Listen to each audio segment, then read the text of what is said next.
Good morning, good afternoon, everyone.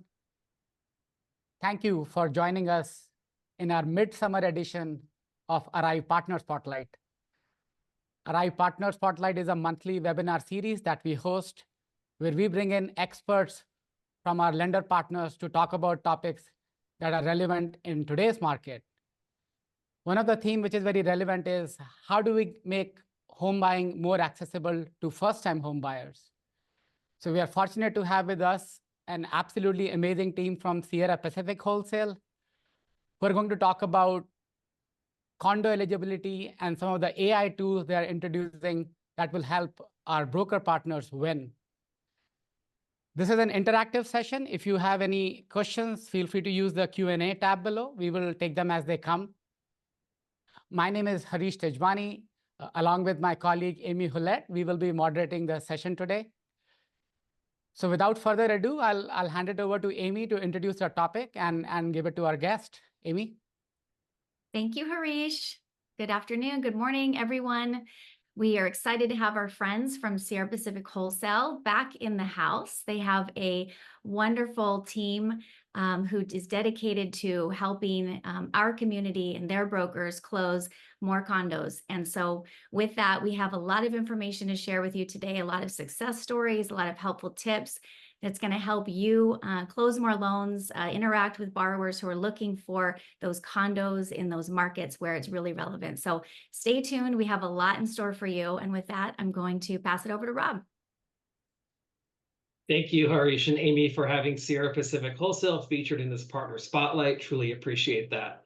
I'm Rob Saunders, the EVP at Sierra Pacific Wholesale, and today we're excited to share our new AI tool, Hey Sierra, and for the ARIVE broker community, loan officer community, to meet our condo team, hands down one of the best condo departments in TPO. Today, we will discuss our new AI tool and the future of AI at Sierra Pacific Wholesale. Then Carren and Yakitcha will go over our condo review process, general requirements and best practices. Our expert account executive joining us, Bob Yadon, might even have some recent examples for you. With affordability and inventory being an issue for so many borrowers in the current market, we feel condo knowledge is even more important, so we wanted to share. Okay, next slide. Okay, so first, let's talk about our new tool, Hey Sierra. Sierra Pacific Wholesale released this new AI tool for our broker partners on May 23rd.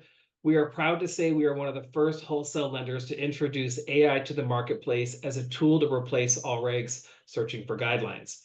Sierra Pacific is already known for our full service, all access experience, but Sierra Pacific Wholesale was also recently recognized and won Top Tech by Housing Wire 2024 for our sales platform, Express Loan. Adding this AI tool for guidelines is just the start. We plan to innovate with AI throughout all departments and technology to make our process faster, easier, and cheaper so we can get our best price to the street. We also just started using an AI tool to underwrite our non-QM bank statement product. If you're already approved, I encourage you to log into Express Loan today and test out our new AI tool with your underwriting questions and condo questions. It works great. All right, next slide. So before I turn it over to the condo team, let's look at a couple slides from Freddie Mac presentation earlier this year. Big picture condo trends. Condos are approximately 11% of existing home sales and likely to increase with affordability, a struggle for many borrowers. New construction represents a much lower number, and you can see on the graph that condos are cheaper relative to single family homes. Next slide. Sierra Pacific is also widely known for helping many first-time homebuyers. With our robust down payment assistance and state bond programs, on this slide, you can see first-time homebuyers representing a higher share of condo sales. So with that, I want to turn it over to Carren, Yakitcha, and Bob from our condo department to talk about all things condo. Please feel free to ask questions, and we'll make sure that you get all of our contact info at the end of the presentation so you can reach out.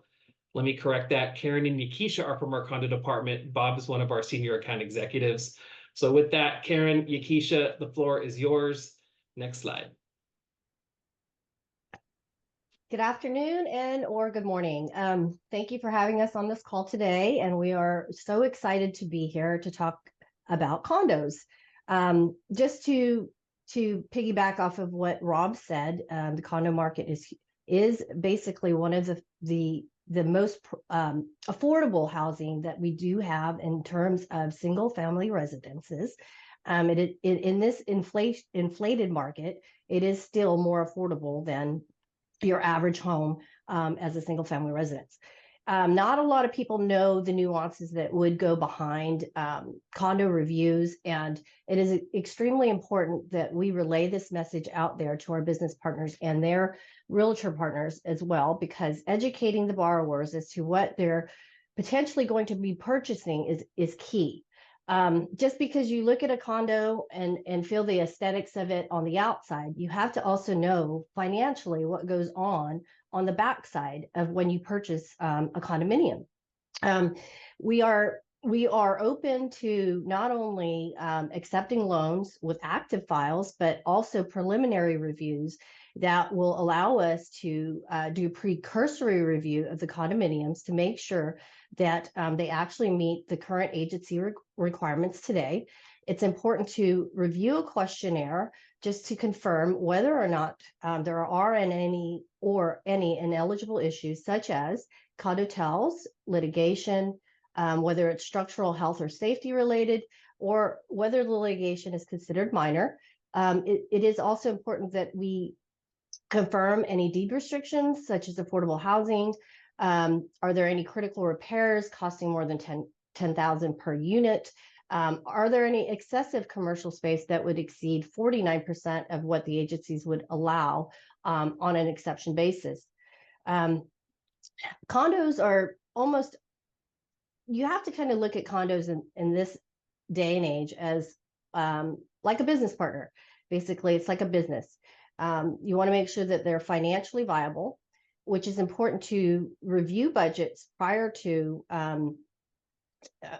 confirming whether or not we'll lend in that project or not. The budget must have line items presented specifically for reserves, and we have to make sure that that HOA is financially sound to be able to maintain common elements that may be shared within that community. When you're looking at a budget, we have to make sure that there's a dedicated line item for reserves. This would be treated just like an expense for water or sewer. We have to also make note of any special assessments that the association may have, and whether or not those assessments are within the means of the actual unit owners to pay. This doesn't mean that it's an automatic decline, but however, we have to take and look at the bigger picture financially for the association and just confirm that this association has the ability to pay its bills at the end of the day. We also look at the legal documents to confirm any deed restrictions or short-term rental restrictions that may not be allowed for that association. And we also have to make sure that the insurance is applicable and meets today's current guidelines. One of the things that we're looking at today with insurance is whether or not it's insured at 100% replacement cost value, and whether or not the deductible is below or at 5% of the policy limits. Next slide. Thank you, Carren. Can I chime in with the question that came through? And so the first part of the question says, does SVMC do spot approvals for FHA, VA? I can answer that. Yes, we do them for FHA. She's actually going to be talking about that in the next couple of slides. But one of the other questions I can't answer on my own, Carren, it says also, has HUD always required a condo form to be completed even when the condo complex is currently FHA approved? Okay, so that's kind of a twofold question. There is a lender HUD 991 form that is required to be completed for SUAs, but that form is also used as a lender certification form for when the project is actually already approved. It's not necessarily something that the HOA has to complete. There's 3 sections, sections 1, 2, and 3, but that form is a certification form that us as a lender has to complete ourselves. So technically, no, it doesn't have to be completed, but we will condition for specific questions that have to be addressed when we are doing our lender certification. One of the things that we look for is delinquencies, whether or not they still meet the 15% or less. That is important. And I want to say also occupancy, but I can't remember off the top of my head. But I'm not, Yakitcha, would you happen to know whether or not the occupancy is a question for lender certification?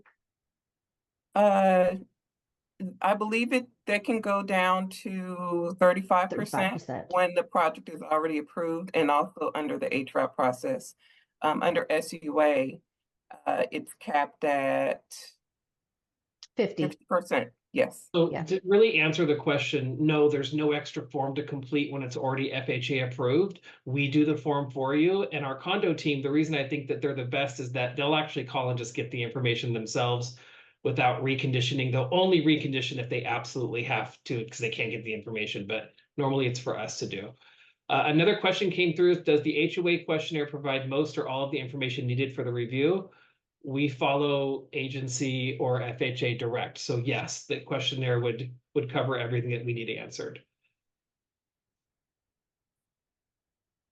Okay, thank you. Go ahead with your presentation. Next slide.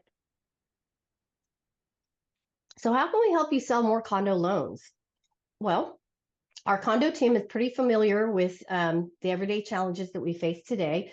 In fact, Yakitcha and I have been doing condo reviews for over 20 years. We go way back. So we've been in this business for a long time, and we've seen the changes that have ever been growing. I think I can remember way back when limited reviews only had like maybe 5 or 7 questions on there. And now we're looking at like 20 questions. So obviously, the way we review condos today is extremely different. If there is something that's out of the realm of what you may not be able to obtain for us, what we will do is we'll actually call the HOAs, the management companies. We'll even go out of our way to call the insurance agents to get the answers that we need. We'll also do our own Google searches and our public record searches. So at times, if we do need like recorded declarations and such, you may not even have to request that from the title company or from the HOA themselves, because sometimes there's fees attached. But if we can get these things done for you, that is something that we will directly go and get ourselves. So let me interject with a couple questions that came over. Will you guys go over how you review a budget to show us what you're looking for? The answer is yes. You do not even have to have a loan in the door. We will help you review a budget, and our condo team is available to you for that. You'll have their contact information at the end of the presentation. Another question came over: is it the attorney's job to review the budget? So I would say on that question, for the HOA, I'm sure that they have their own legal representation to determine what they need for their budget. But here at Sierra Pacific, we review the budget. Correct, Carren? That is correct. All right. And then the next question that came over: is there a way to check if the HOA or condo association meets criteria without paying for condo docs that cost $500 to $900? So to Karen's point earlier, look, if you get us the most information that you can, we do our best and to use our resources to get all the information that we need to get the condo done. But you know, worst case scenario, you might have to, but use our condo team to determine that. They may have already have it approved. We have a list of approved condos. Next question: if you're a loan officer, how would you educate the realtor community when at FHA? Okay, that's actually coming up. We have a presentation at FHA coming up in the next slide. And is there an Excel spreadsheet with approved projects? Yes, we do maintain an approved project list. You can email the condo department for that. You're up, Carren. Okay, next slide. So as of last year, September 18th of 2023, we were operating prior to September 18th, 2023, off of temporary guidelines. So as of now, the agencies have incorporated their temporary guidelines into the actual agency guidelines through all regs. So we're able to kind of curtail certain things with regards to critical repairs. They've streamlined some guidance there for us to follow. So things are not as harsh, I guess, on the guidelines as they were prior to 2023, because we have the ability now to make our own determination as to whether or not a project would be deemed ineligible based on any critical repairs that they have or any large special assessments that may be going on. Next slide.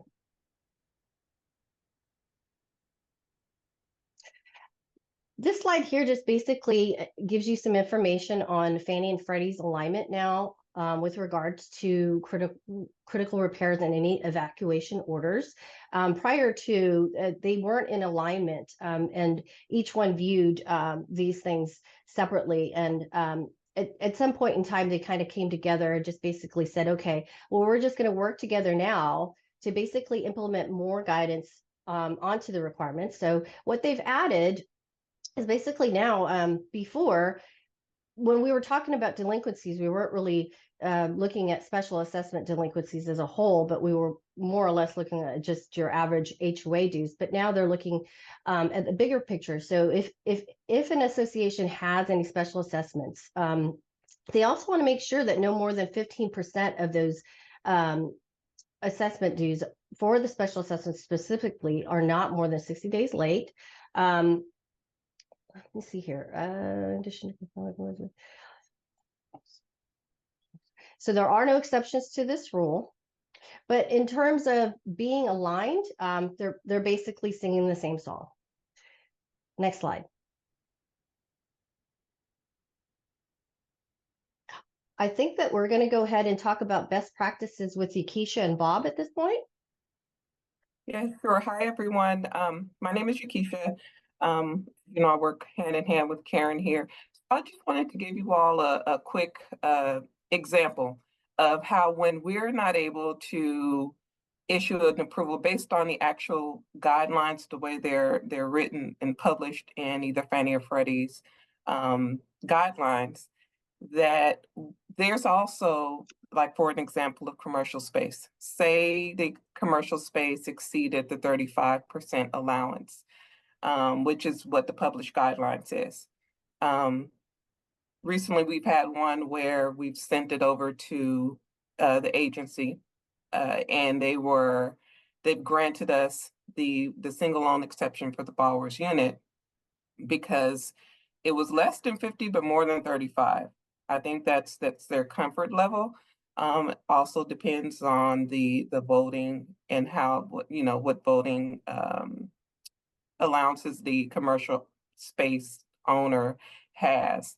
So just all that to say that whenever we aren't able to approve something based off the published guidelines, when it comes to certain circumstances or certain issues, we are still able to move further in the review process through the exception process. And it's for commercial space, reserves. Sometimes it can be for occupancy. When it has high investor concentration, yes, delinquency. So litigation. So there are still the door open when we can't approve it here, but then we can send it off to the agencies. Bob, did you have more to add? Yeah, thank you, Keisha. So, as an account executive at Sierra Pacific, one of the big things that brokers are looking for are just partners really that want to help them, want to make their lives easier and make the path of least resistance when you're trying to do a loan. So an example that I literally just had on Friday and yesterday, I have a condo that had been declined at 2 other lenders, and broker reached out to me, and it was around special assessments, which I know Carren and Keisha already discussed. And that's something that we're seeing more and more often right now. This was a special assessment for a fire sprinkler system that needed to be repaired in the complex. The special assessment had already been put in place. And, to the great work of those lovely ladies on the call here today, they actually reached out directly to the HOA and were able to get the information we needed. And the loan is now coming in the door. It is going to go through and fund where 2 other lenders wouldn't do the loan simply because our team knows exactly what we're doing. And on the, something else just to keep in mind, they mentioned it earlier, insurance right now, guys, is probably the single biggest hurdle or question that I get on a daily basis when it comes to condos. Insurance has skyrocketed in the last 12 months.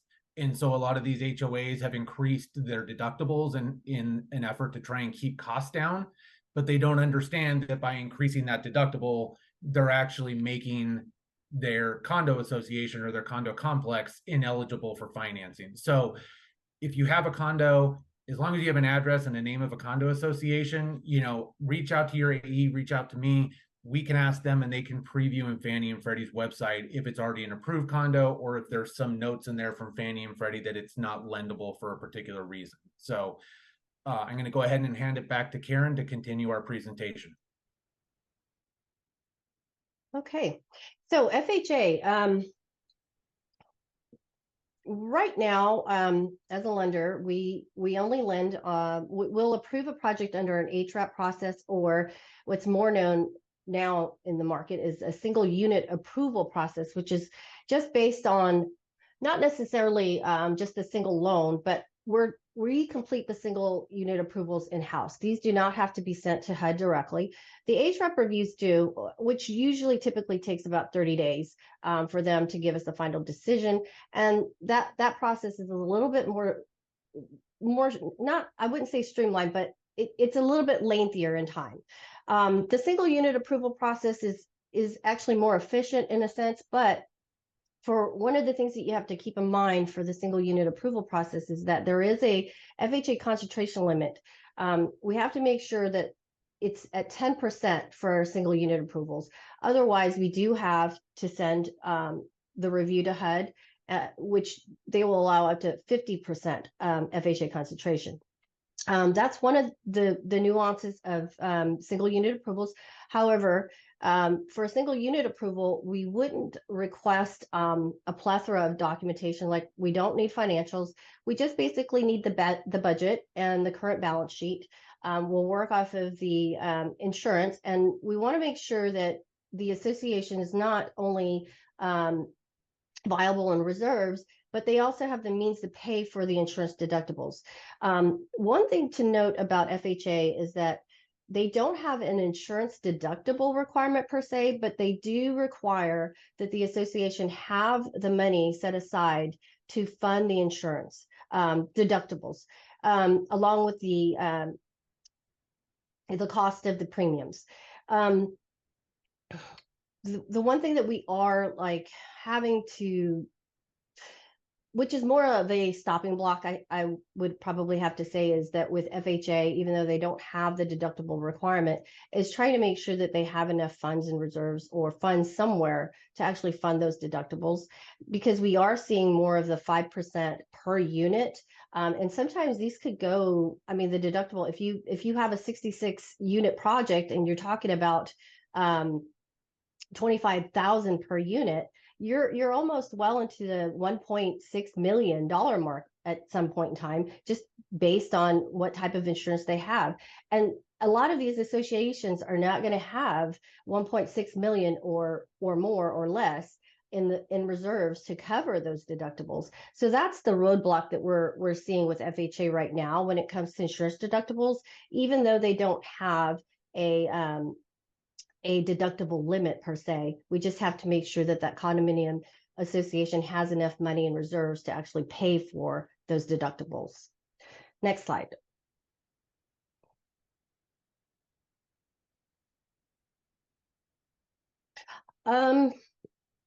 This slide here, kind of just touching up on it.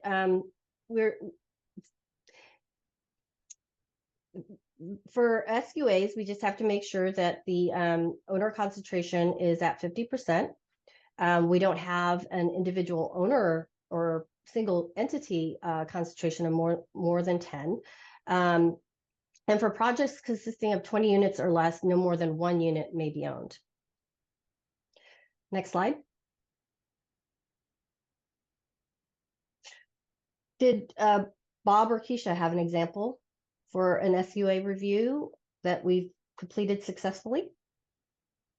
I do. So Carren, what you just mentioned, there was a project that we had. We could not do it under SUA because of the owner occupancy concentration fell below that 50% mark. However, we were able to flip it to an HRAP HUD ended up approving it because it was more than 35% owner occupancy. There's also other reasons why we may not be able to sometimes to do an SUA. For instance, litigation. If it's an involved litigation that's not, your normal trip and fall, sometimes we can't do those under SUAs. We can, however, still refer them out to FHA, HUD to see if they'll get we could get the approval that way. Because sometimes they like to see exactly what's going on at the project when it comes to certain issues.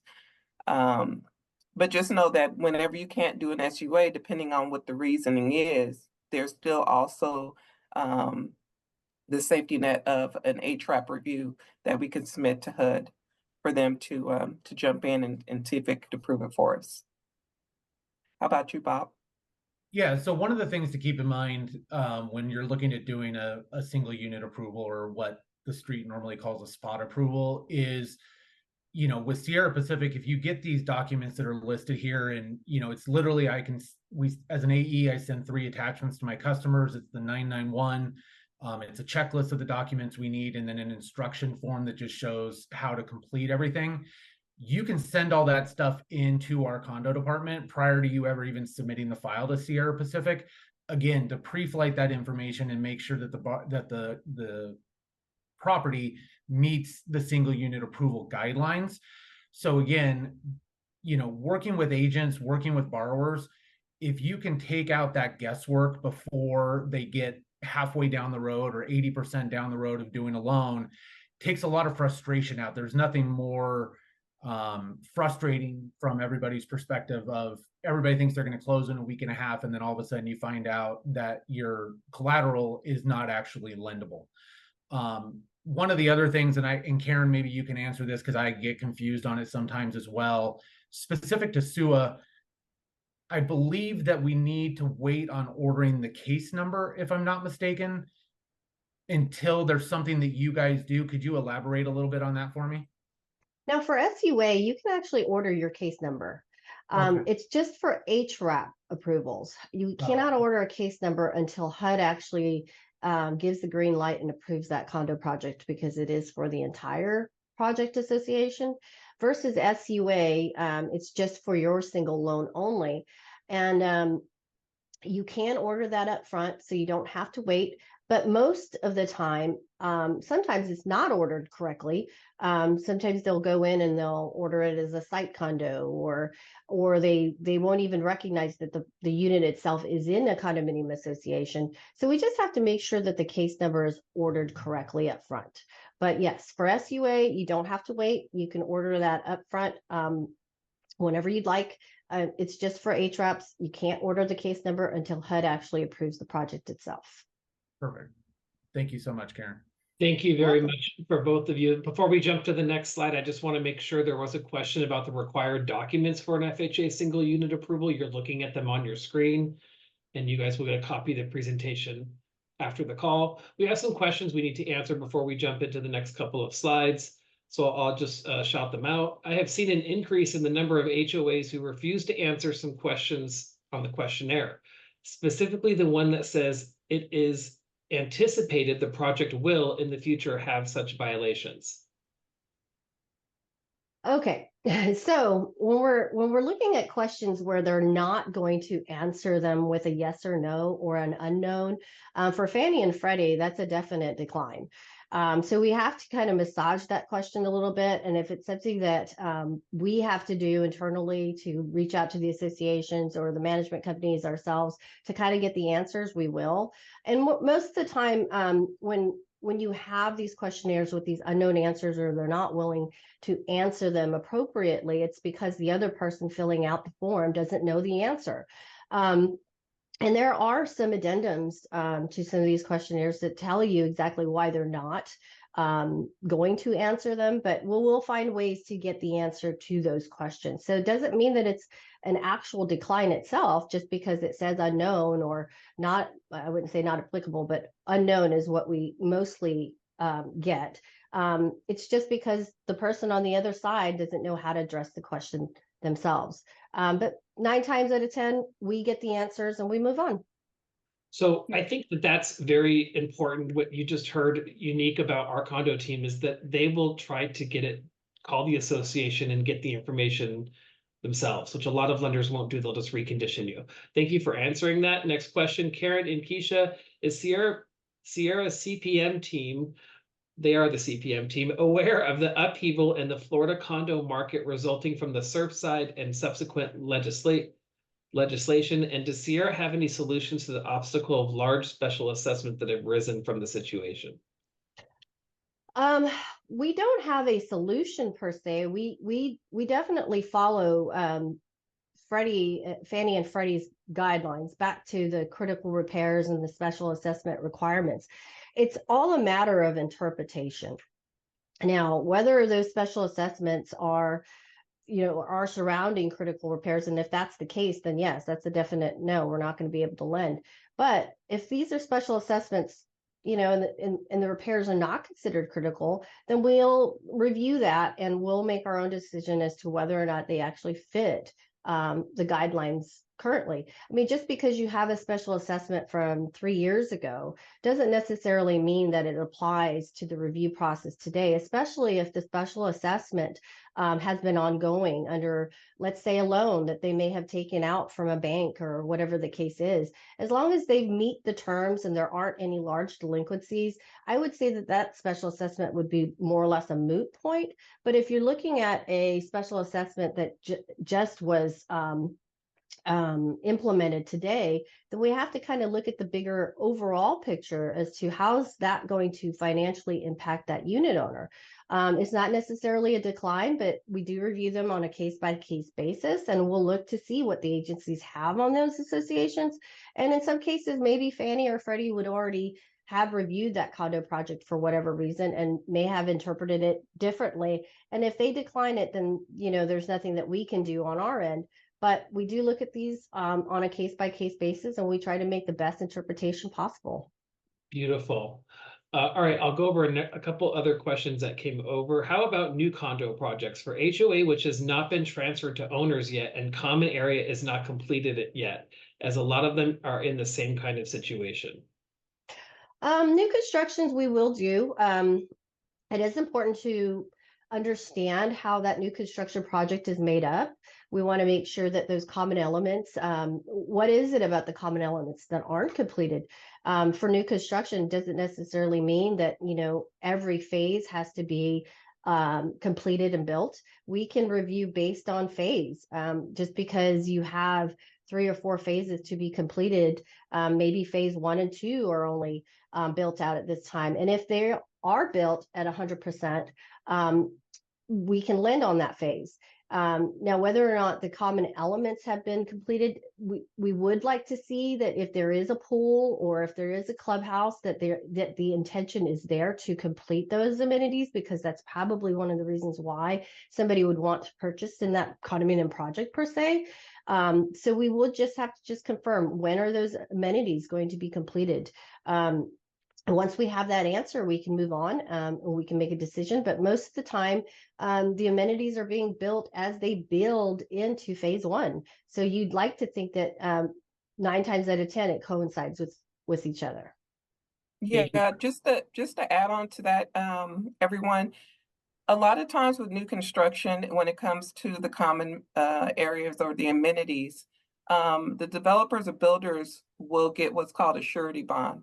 And that surety bond specifically covers those amenities to basically guarantee that they'll be built out like they're intended to be. So even if the amenities in your subject phase are not 100% complete, a lot of the times I do see that builders do have that surety bond in place. And we'll take a copy of that too, in lieu of them being incomplete, or Good completed, point. I should say. Thank you both for that. All right, next question. Common areas. If pool was repaired but is empty, waiting for county approval, could this be an issue for condo approval? That's actually a really good question, and I'm not really sure of the answer on that, so I'd actually have to research it. Okay, that's okay. We can have some takeaways, and that's actually a good segue to let me say that we are getting quite a bit of questions coming through. And so we're doing our best to get all of them answered. If we do not get your answered question live here, we will follow up with you. And so we'll follow up with that question. Another question that came over, if the condo has a 10% deductible, will you guys allow a supplemental insurance policy to cover the difference? It depends on what the deductible is for. Now, we've had many conversations with both agencies, and I will tell you one of the common deductibles that we are seeing outside of the scope of the 5% is water damage. Now, water is something that the agencies do not consider would be, that they would cover under an additional loss assessment through an HO6. It has to be like a localized peril, like ice damage, or a volcanic eruption, or a sinkhole, something to the nature of not going to be found everywhere. They pretty much assume that water is everywhere, so that is not a peril that we could consider under a loss assessment coverage. Thank you very much. One other question that came over, a couple more coming over, getting lots of great feedback. People are loving this content.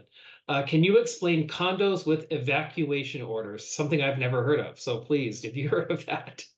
Yes. So let's just say that if you have a condominium that has a violation, let's just say what Bob was speaking to earlier with regards to the sprinkler repairs.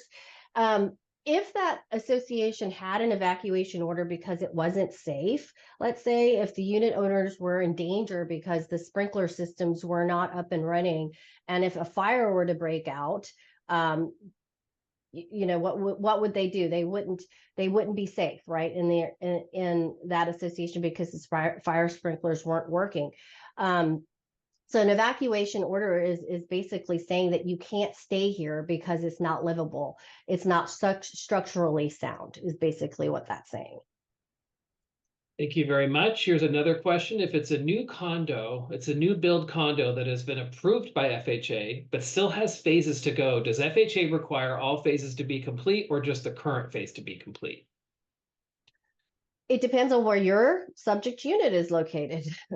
So if your phase is not yet complete, then we won't be able to lend in it. But if your unit is located in the phase that is completed, regardless if the other phases are not complete, they will lend in it. Thank you very much. Does your Freddie Mac contract allow for pre-sale waiver on new construction condo? We do not have a variance with Freddie Mac at this time. Thank you. Next question is, we will provide the recording. It'll be on the YouTube channel as well. Bob, did you say you can share notes in CPM why a condo project has been deemed ineligible? Yeah, so if we send something to the condo team, which I've done on lots of occasions, to ask them if it's already approved in Fannie or Freddie's site, if for some reason it is not, Carren and Keisha are great about sending over the notes directly from the Fannie Freddie site as to the reason for that, and then I would then in turn send it back to the broker so that they know exactly the reason why it's not something that we would be able to lend in. Thank you. All right, the next couple of questions we'll probably have to use as a takeaway just because of timing also. You might be able to answer this one, Carren. I don't know if you'd have this number, but what is the percentage of condos that are successfully approved? I mean, it's kind of a hard question to answer, but I think 80. I'd say 80%. Yeah, I don't think that we decline too many files. I mean, within reason, right? If it really is something that we can't do, we'll let you know up front. We won't waste our time. And most of the time, if we see that it's coming from our competitors, we already know the reasons why they're declining it, and it's 9 times out of 10 it's because of insurance. We don't see too many issues with evacuation orders or critical repairs.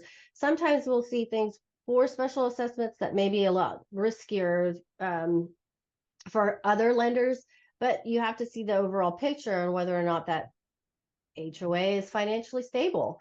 Going back to their finances, why did they have to take a special assessment? Why did they not have enough in reserves to cover? these repairs.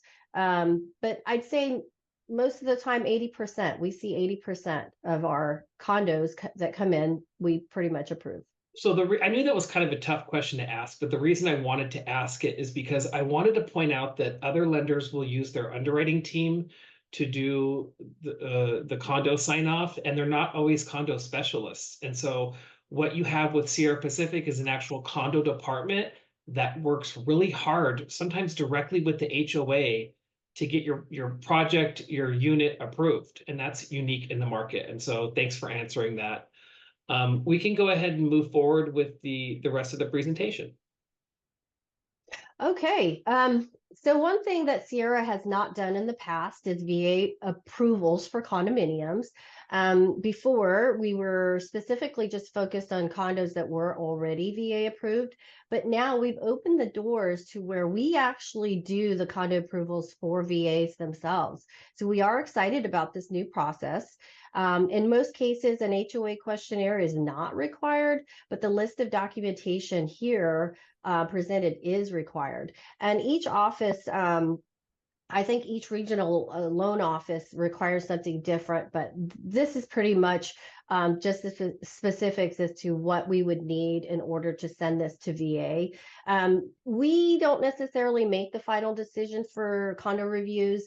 VA makes the final decision, but we can at least review the documents up front, let you know exactly what we see, what we think VA may say, but most of the time they'll make their own decision and they'll approve the condo. And one good thing about VA is that the condo approvals never expire. They don't put an expiration date on these approvals. So they last basically for many, many, many, many years.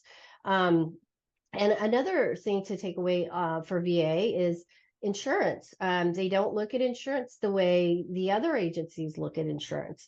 I'm not exactly sure what they review, but they may not meet the deductible requirement and they still may get approved. So it just depends. VA makes their own decision. All we can basically do is just review the documents presented to us and we'll let you know exactly what we think and we'll send it all along and VA can make the determination themselves. Thank you very much. Next slide. Look at that. So that really is the end of our presentation, and just wanted to take a second to say, Carren, Keisha, Bob, thank you. Amy, Harish, thank you. I know you all are extremely busy. The condo department specifically is buzzing with lots to review, so I appreciate you taking the time to present this to our partners and the ARIVE community. Please, if you're not approved with Sierra Pacific, visit spmc.com to get approved. We run about 24 hours in broker approvals. You can contact our project team directly, condoprojects@spmc.com. All of our email addresses are on here. Please, if you are contacting the condo team directly about a deal, CC your account executive so they're aware of the transaction. And just thanks, everyone. Love the presentation. And again, if we did not get to your question, we will follow up with an answer. Thank you so much, Sierra team. You did a great job. Yeah, thank you so much, Bob, Rob, Keisha, and Carren. This was a really great presentation. We had fantastic questions, a lot of knowledge around condos, and good to hear you guys have a separate condo department, separate from underwriting, which can in fact directly work with HOAs. So that's kind of unique. And again, we appreciate the partnership. Thank you for coming on this spotlight. I must mention your wake up call for your AI assistant. Hey Sierra is so close to Hey Siri. So I hope you guys get wide adoption.